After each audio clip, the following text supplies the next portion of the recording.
Hello friends, good evening to all. Welcome to our channel. ఈరోజు వీడియోలో మనం మాట్లాడుకోబోతున్నటువంటి topic సంబంధించింది ఏంటంటే, మన భారతదేశానికి నూతనంగా నియమించబడినటువంటి భారతదేశ సుప్రీంకోర్టు ప్రధాన న్యాయమూర్తి ఎవరైతే ఉన్నారో సో ఆ టాపిక్ గురించి మనం మాట్లాడుకోబోతున్నాం. అంటే మన భారతదేశ సుప్రీంకోర్టుకి 53వ సీజేఐగా నియమించినటువంటి నియామకంగా కాబడినటువంటి సూర్యకాంత్ గారి గురించి, జస్టిస్ సూర్యకాంత్ గారి గురించి మనం ఈ వీడియోలో డిస్కస్ చేయబోతున్నాం. యాజ్ యూజువల్గా ఫస్ట్ ఆఫ్ ఆల్ ఈరోజు పర్టికులర్ వీడియోలో మనం మెయిన్గా డిస్కస్ చేయబోతుంటే హైలైట్స్ ఏంటో చూద్దాం.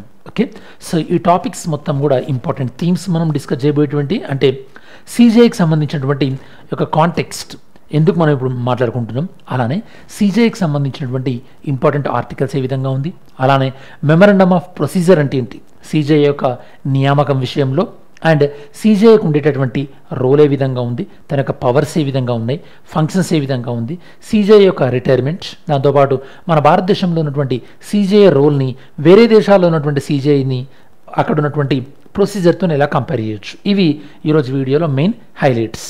ఓకే, సరే, సిలబస్ పాయింట్ ఆఫ్ వ్యూలో ఈ పర్టికులర్ టాపిక్ని మనం ఎగ్జామినేషన్లో జిఎస్ పేపర్ 2 పాలిటీ కాన్స్టిట్యూషన్, గవర్నెన్స్తో పాటు జిఎస్ పేపర్ 4 ఎథిక్స్, దీంతో మనం లింక్ చేయొచ్చు. ఎందుకంటే వీడియో చివరిలో మనం జ్యుడిషియల్ ఎథిక్స్ గురించి మనం మాట్లాడుకుంటాం. రీసెంట్గా అంటే ఇంతకుముందు సీజే అయినటువంటి బిఆర్ గవాయి గారి పైన ఒక అన్ఫార్చునేట్ ఇన్సిడెంట్ జరిగింది కదా. ఓకే, తన షూ విసిరేశారు కదా. సో ఆ పాయింట్ ఆఫ్ వ్యూలో మనకి జ్యుడిషియల్ ఎథిక్స్ పాయింట్ ఆఫ్ వ్యూలో కూడా మనం కవర్ చేస్తాం. సరే, ఫస్ట్ ఆఫ్ ఆల్ కాంటెక్స్ట్ ఏంటో ఆలోచిద్దాం.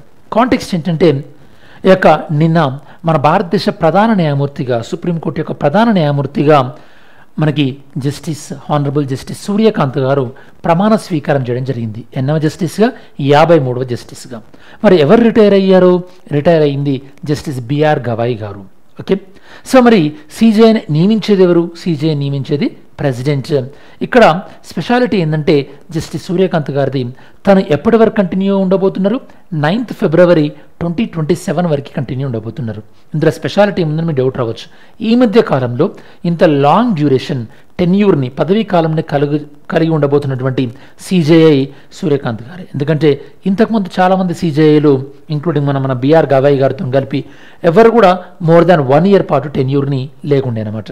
మరి సీజేఐ అంటే ప్రధాన న్యాయమూర్తి అని మన అందరికీ తెలుసు. మన కాన్స్టిట్యూషన్ క్లియర్గా ఆర్టికల్ 124 Clause 1లో ఏం చెప్తుందంటే, సుప్రీంకోర్టులో సీజేఐతో పాటు సీజేఐ ప్లస్ ఒక 7 జడ్జిలు ఉండొచ్చు, ఇంకా కావాలంటే పార్లమెంట్ ఆ సంఖ్యను పెంచుకోవచ్చు అని చెప్పింది. ఆ విధంగా మనకి టైం గడుస్తున్న కొద్దీ పార్లమెంటు జడ్జిల సంఖ్యను పెంచుతూ ప్రజెంట్ ఇప్పుడు మనకు సీజేఐ ప్లస్ 33 జడ్జెస్ ఉన్నారు. అంటే ఓవరాల్గా సుప్రీంకోర్టులో ఉన్నటువంటి జడ్జిల సంఖ్య 34. అందులో సీనియర్ మోస్ట్ పర్సన్ని మనం సీజేఐగా యొక్క ప్రెసిడెంట్ నియమించడం జరుగుతుంది. అండ్ సీజేఐకి సంబంధించినటువంటి important articles, article 124 Clause 1 and article 124 Clause 2. Article 124 Clause 2 అనేది సుప్రీంకోర్టు జడ్జిల యొక్క నియామకం గురించి చెప్తుంది. రాష్ట్రపతి ప్రెసిడెంట్ సుప్రీంకోర్టు జడ్జిలను నియమించడం జరుగుతుంది. అండ్ ఆర్టికల్ 126 ఇదేంటంటే, ఒకవేళ సీజేఐ, మీకు తెలుసు కొన్ని సందర్భాలలో రాష్ట్రపతి ఉపరాష్ట్రపతి స్థానాలు ఖాళీగా ఉన్నప్పుడు సీజేఐ ఏం చేస్తాడంటే రాష్ట్రపతిగా కూడా పనిచేస్తాడు, యాక్టింగ్ ఈ విధంగా మనకి. ఓకే, సో మీకు ఏమైనా ఐడియా ఉంటే చెప్పండి, ఇప్పటివరకు ఎవరైనా సీజేఐ రాష్ట్రపతిగా వర్క్ చేశారా? మరొకవేళ సీజేఐ రాష్ట్రపతిగా పనిచేస్తున్నప్పుడు మరి సీజేఐ పొజిషన్ ఖాళీగా ఉంటుంది కదా, అప్పుడు వేరే వాళ్ళు ఎవరైనా సీజేఐగా పనిచేయడం జరుగుతుంది. ఆ యొక్క టెంపరీ టైం, దాన్ని మనం యాక్టింగ్ సీజేఐ అంటారు. ఆర్టికల్ 126 అనేది యాక్టింగ్ సీజేఐ గురించి చెప్తుంది. అండ్ కొన్ని సందర్భాలలో సుప్రీంకోర్టులో వేకెన్సీలు బాగున్నప్పుడు హైకోర్టు జడ్జిల్ని సుప్రీంకోర్టు జడ్జిలుగా తాత్కాలికంగా నియమించుకోవచ్చు, దాన్ని అడ్హాక్ జడ్జెస్ అంటారు. అది ఆర్టికల్ 127. అండ్ రిటైర్డ్ అయినటువంటి సుప్రీంకోర్టు జడ్జిల యొక్క సేవల్ని కూడా ఉపయోగించుకోవచ్చు, అది మనకు ఆర్టికల్ 128 అనేది చెప్తుంది. నెక్స్ట్, సో సుప్రీంకోర్టు జడ్జిని ప్రెసిడెంట్ అపాయింట్ చేస్తారన్న కదా. సుప్రీంకోర్టు జడ్జిల విషయంలో మీరు గుర్తుపెట్టుకోండి, సుప్రీంకోర్టు జడ్జిని ప్రెసిడెంట్ అపాయింట్ చేసేదైనా సరే, మరి ఆ ప్రెసిడెంట్ సుప్రీంకోర్టు జడ్జిని నియమించేటటువంటి విషయంలో సీజేఐని సంప్రదించాలా లేదా, సీజేఐని కన్సల్ట్ అవ్వాలా లేదా అన్నప్పుడు మనకి ఫస్ట్ జడ్జెస్ కేసు 1981లో సుప్రీంకోర్టు ఏం చెప్పిందంటే సీజేఐని కన్సల్ట్ కావాల్సినటువంటి అవసరం లేదు అన్నారు. బట్ సెకండ్ జడ్జెస్ కేసు 1993లో సుప్రీంకోర్టు ఏం చెప్పిందంటే ప్రెసిడెంట్ సుప్రీంకోర్టు జడ్జిని నియమించే విషయంలో సీజేఐతో పాటు 2 సీనియర్ మోస్ట్ జడ్జిల్ని కన్సల్ట్ అవ్వాలని చెప్పింది. అలా సీజేఐ ప్లస్ 2 సీనియర్ మోస్ట్ జడ్జిలు ఎవరైతే ఉన్నారో వాళ్ళను మనం కొలీజియం అని పిలవడం స్టార్ట్ చేసాం. ఈ కొలీజియం యొక్క సంఖ్య తర్వాతి రోజులలో థర్డ్ జడ్జెస్ కేసు 1998లో 1+2 నుండి 1+4కు పెరిగింది. అండ్ కొలీజియం సిస్టంలో కొన్ని లోటుపాట్లు ఉన్నాయని దాని స్థానంలో 99th కాన్స్టిట్యూషన్ అమెండ్మెంట్ ద్వారా ఎన్జేఏసీ తీసుకురావడం జరిగింది. కాకపోతే ఎన్జేఏసీ అనేది జ్యుడిషియల్ యొక్క ఇండిపెండెన్సీ, న్యాయ వ్యవస్థ యొక్క స్వతంత్రతను దెబ్బతీస్తుందని చెప్పేసి తన యొక్క జ్యుడిషియల్ రివ్యూ, న్యాయ సమీక్షను ఉపయోగించి 99th కాన్స్టిట్యూషన్ అమెండ్మెంట్ని కొట్టివేసి మళ్ళీ కొలీజియం సిస్టమ్ని రీస్టోర్ చేయడం జరిగింది. అది ఫోర్త్ జడ్జెస్ కేసులో సుప్రీంకోర్టు 2019లో ఆ యొక్క జడ్జిమెంట్ ఇవ్వడం జరిగింది. ఇది మనకి డిఫరెంట్ జడ్జెస్ కేసు. మరి ఇవన్నీ కూడా సుప్రీంకోర్టు జడ్జిల నియామకానికి సంబంధించి. మరి సీజేఐని ఎవరు నియమిస్తారు అని మీకు ఇందాక చెప్పినట్టు సుప్రీంకోర్టులో ఉండేటటువంటి 34 జడ్జిలలో 33 జడ్జిలు ప్లస్ ఒక సీజేఐ అన్నారు కదా, సీజేఐ ఎప్పుడైతే రిటైర్డ్ అవుతారో మిగతా 33 జడ్జిలలో ఎవరికైతే సుప్రీంకోర్టులో సీనియారిటీ ఎక్కువ ఉంటుందో ఆ వ్యక్తిని యొక్క సీజేఐగా నియమిస్తారు బై డిఫాల్ట్గా అనమాట. అక్కడ ఇంకా మళ్ళీ కొలీజియం యొక్క రోల్ ఏమి ఉండదు. మరి ఈ యొక్క రిటైర్డ్ అయ్యేటటువంటి, అంటే మొన్న రీసెంట్గా బిఆర్ గవాయి గారు రిటైర్డ్ అయ్యేటప్పుడు ఎప్పుడైనా సరే ఉన్నటువంటి సీజేఐ తను రిటైర్డ్ అయ్యే కన్నా 1 month ముందే నెక్స్ట్ సీజేఐని తన యొక్క పేరుని లా మినిస్టర్కి ప్రపోజ్ చేస్తారు. లా మినిస్టర్ ఆ పేరుని ప్రైమ్ మినిస్టర్కి అండ్ ప్రైమ్ మినిస్టర్ ఆ పేరును ప్రెసిడెంట్కి ఫార్వర్డ్ చేయడం, ప్రెసిడెంట్ వాళ్ళని సీజేఐగా నియమించి వాళ్ళ చేత ఓత్ అంటే పదవి ప్రమాణ స్వీకారం కూడా ప్రెసిడెంటే చేయిస్తారు. ఇది మీకు సీజేఐకి సంబంధించి అర్థం కావాల్సింది. మరి ఈ యొక్క కొలీజియం సిస్టమ్ ఆల్రెడీ మనం కవర్ చేయడం జరిగింది. దాంతోపాటు సీజేఐ యొక్క మెయిన్ పని ఏముంటుంది? సీజేఐ ప్రధానంగా నెంబర్ 1 కాన్స్టిట్యూషనల్ బెంచ్, అంటే రాజ్యాంగ ధర్మాసనం మనం ఎప్పుడైతే వాడుతుంటామో అక్కడ వాడినటువంటి ప్రతి సందర్భంలో కూడా సీజేఐ ఆ బెంచ్లో ఉంటారు. దాంతోపాటు సుప్రీంకోర్టులో ఏ బెంచ్ ఏ కేసు వాదించాలని చెప్పేసి మాస్టర్ ఆఫ్ రోస్టర్ అని, అంటే ఈ యొక్క కేసులను అలకేట్ చేసేది ఎవరు మనకి సీజేఐ అలకేట్ చేయడం జరుగుతుంది. దాంతోపాటు సీజేఐ ఉన్నటువంటి కొలీజియం ఏదైతే ఉంటుందో అది సుప్రీంకోర్టు జడ్జిల్ని, దాంతోపాటు హైకోర్టు జడ్జిల్ని కూడా నియమిస్తుంది ఆర్టికల్ 217 క్లాస్ 1 ప్రకారం. అండ్ సుప్రీంకోర్టు యొక్క మెయిన్ హెడ్ క్వార్టర్ ఏదైతే ఉంటుందో అది ప్రెసిడెంట్ యొక్క పర్మిషన్తోని యొక్క వేరే ప్లేస్ కూడా సుప్రీంకోర్టు యొక్క main seat of the court అంటాం, సుప్రీంకోర్టు యొక్క స్థానాన్ని మార్చచ్చు కూడా, ఢిల్లీలోనే ఉండాల్సినటువంటి అవసరం లేదు. అందులో కూడా సీజేఐ యొక్క పాత్ర అనేది ఉంటుంది. అండ్ సీజేఐ యొక్క పదవీకాలం, మన భారతదేశంలో సీజేఐకి ఇన్ని సంవత్సరాల పదవీకాలం అని ఎక్కడ లేదు. సీజేఐ తనకు 65 years వచ్చేవరకు కూడా కొనసాగొచ్చు. తను రాజీనామా చేయాలనుకుంటే ప్రెసిడెంట్కి రిజిగ్నేషన్ ఇవ్వచ్చు, తను తీసేయాలంటే ప్రెసిడెంట్ తీసేయచ్చు. కాకపోతే ఎవరి సహాయంతో? పార్లమెంటు ఆ యొక్క ప్రక్రియను లోక్సభ కానీ రాజ్యసభ కానీ స్పెషల్ మెజారిటీతోనే ఆమోదించవలసి ఉంటుంది. స్పెషల్ మెజారిటీ అంటే 50% ఆఫ్ ద హౌస్ ఒప్పుకోవాలి. అండ్ అలా ఎవరైతే ఒప్పుకున్నారో అందులో 2/3 మెంబర్స్ ఖచ్చితంగా ఒప్పుకోవాలన్నమాట.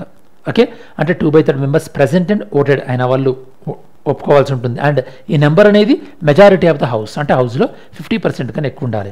ఇప్పటి వరకు ఏ జడ్జి కూడా ఇంపీచ్మెంట్ ద్వారా తొలగించబడలేదు. కాబట్టి ఇంపీచ్మెంట్ ఎదుర్కొన్నటువంటి జడ్జిలు వి రామస్వామి గారు, దాంతోపాటు దీపక్ మిశ్రా గారు కూడా ఈ యొక్క ఇంపీచ్మెంట్ని ఫేస్ చేయడం జరిగింది. జనరల్గా సుప్రీంకోర్టు జడ్జిని కానీ సీజేఐని కానీ లేదా హైకోర్టు చీఫ్ జస్టిస్ కానీ లేదా హైకోర్టు జడ్జిని కానీ వీళ్ళందరినీ తీసివేసే ప్రక్రియ సేమ్. వీళ్ళను మిస్బిహేవియర్ లేదా ఇన్కెపాసిటీ ఈ కారణాల వల్ల తీసేయడం జరుగుతుంది. మరి వేరే దేశాల్లో చూసినట్టయితే కనుక యుఎస్లో ప్రెసిడెంట్ సెనేట్ యొక్క అప్రూవల్తో సీజేఐని అపాయింట్ చేయడం జరుగుతుంది. ఇక్కడ సీజేఐకి యొక్క ఎన్ని సంవత్సరాల టెన్యూర్ అన్నటువంటి ఎక్కడ కూడా ప్రస్తావన లేదు. అది యూకేలో చూసినట్టయితే కనుక సీజేఐ టెన్యూర్ 75 years ఉంటుంది. అక్కడ సీజేఐని అపాయింట్ చేసేది జ్యుడిషియల్ అపాయింట్మెంట్ కమిషన్ అనేది అపాయింట్ చేయడం జరుగుతుంది. ఇండియాలో సీజేఐని అపాయింట్ చేసేది president based on the seniority and CJI యొక్క రిటైర్మెంట్ ఏజ్ 65 years అని మనం మాట్లాడుకున్నాం.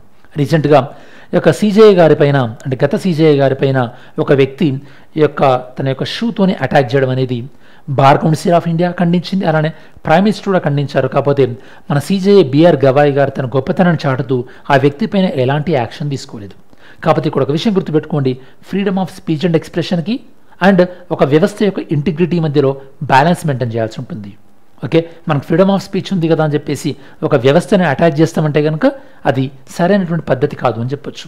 సో ఈ విధంగా సీజేఐ అపాయింట్మెంట్ అనేది మనకి సాంప్రదాయబద్ధంగా ఫాలో అవుతూ న్యాయ వ్యవస్థ యొక్క ఇండిపెండెన్సీని కూడా మనం బ్యాలెన్స్ చేయడానికి ట్రై చేస్తున్నాం. ఈ సందర్భంలో మనకి మెమరాండం ఆఫ్ ప్రొసీజర్ కానీ కొలీజియం సిస్టమ్ కానీ ఉపయోగపడతాయి అనడంలో ఎలాంటి సందేహం లేదు. అండ్ సీజేఐ యొక్క పవర్స్ అండ్ రెస్పాన్సిబిలిటీస్ అనేది ఆ వ్యవస్థని మరింత ఇండిపెండెంట్గా వివరించేలా ఉపయోగపడుతుంది. అండ్ ఇవన్నీ కూడా ఇంపార్టెంట్ డెఫినేషన్స్. సరే, మన వీడియో చివరిలోకి వచ్చాం కాబట్టి ఒకసారి ఒక MCQ సాల్వ్ చేయడానికి ట్రై చేద్దాం. With reference to collegium system consider the following. Collegium system సంబంధించి కరెక్ట్ స్టేట్మెంట్ పిక్ చేయండి. ఒకటి, it is evolved through judicial decisions known as 3 judges case. Okay, collegium system అనేది ఈ యొక్క 3 జడ్జెస్ కేసెస్ ద్వారా, అంటే 3 జడ్జెస్ కేసులు ఉన్నాయి, 3 జడ్జెస్ కేసు కాదు, 3 అంటే వివిధ కేసుల సందర్భంగా కొలీజియం సిస్టమ్ ఎవాల్వ్ అయింది అంటున్నారు. కొలీజియం అనేది CJI నియమించేటటువంటి విషయంలో ఖచ్చితంగా మ్యాండేటరీ అంటున్నారు. థర్డ్ వన్, కొలీజియం ఒపీనియన్ ఏదైతే ఉందో అది ఈ యొక్క మెమరాండమ్ ఆఫ్ ప్రొసీజర్ ప్రకారం రికార్డెడ్గా, ఓకే, అదే రైటింగ్ ప్రకారం, అంటే ఖచ్చితంగా అంటే రిటర్న్ రికార్డ్ అనేది మెయింటైన్ చేయాలంటున్నారు. ఈ 3 స్టేట్మెంట్లలో ఏ స్టేట్మెంట్ కరెక్ట్ అనుకుంటున్నారో ఆన్సర్ చేయడానికి ట్రై చేయండి. Mains question, appointment of the CJI ఇండియాలో ఈ యొక్క జ్యుడిషియల్ ఇండిపెండెన్స్ని, దాంతోపాటు కాన్స్టిట్యూషనల్ కన్వెన్షన్ని బ్యాలెన్స్ చేస్తుంది అన్నటువంటి ఈ స్టేట్మెంట్ పైన మీరు ఆన్సర్ పిక్ చేయడానికి ట్రై చేయండి. సరే, మనం వీడియో చివరిలోకి వచ్చేసాము కాబట్టి ఈ వీడియోలో 53rd CJIగా యొక్క మనకి జస్టిస్ సూర్యకాంత్ గారు అపాయింట్ అయినటువంటి సందర్భంలో కాంటెక్స్ట్, అలానే CJI యొక్క ఆఫీస్, దానికి సంబంధించిన relevant constitutional provisions, tenure, oath and ఏ సందర్భాల్లో తీసేస్తాం, వివిధ దేశాలతో కంపారిజన్, ఇలాంటి డీటెయిల్స్ అనేవి డిస్కస్ చేయడం జరిగింది. మరి ఈ పర్టికులర్ వీడియో మీ ప్రిపరేషన్కి వాల్యూ ఎడిషన్ చేస్తుంది అనుకుంటే కనుక లైక్ చేయడం మర్చిపోకండి. అండ్ రేపటి ఫర్దర్ వీడియోలలో మీరు ఏమైనా టాపిక్ సజెస్ట్ చేద్దామన్నా కూడా సజెస్ట్ చేయండి. మీ సజెషన్స్ని డెఫినెట్గా నేను కన్సిడర్ చేస్తాను. ఓకే, అండ్ ఇంకా ఫర్దర్గా ఇంకేమైనా కొత్త ఇనిషియేటివ్ మీరు సజెస్ట్ చేయాలన్నా కూడా సజెస్ట్ చేయవచ్చు, ఇబ్బంది ఏం లేదు. Anyhow, thanks for watching this video. Have a great day. జై హింద్.